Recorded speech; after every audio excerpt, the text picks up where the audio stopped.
সুন্নাহকে যদি আমরা জিজ্ঞেস করি, বিশ্বনবী রেখে যাওয়া সুন্নাতে যদি আমরা একটু তালাশ করি, একটু স্ক্যানিং করি, একটু চোখ গোলাই, তাহলে সুন্নাহ আমাদেরকে বলে বেশি বেশি নফল ইবাদত করো আর আল্লাহর নৈকট্য হাসিল করো।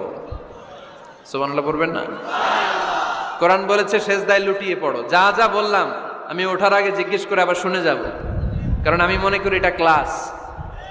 এটা কি ক্লাসে পড়া দেওয়া নেওয়া আছে না নাই? এতক্ষণ পড়ানোর পরে জিজ্ঞেস করার দরকার আছে না নাই? কোরআন বলছে কি আর সুন্নাহ কি বলে? নফল ইবাদত। আওয়াজ করে বলতে হবে, সুন্নাহ কি বলে?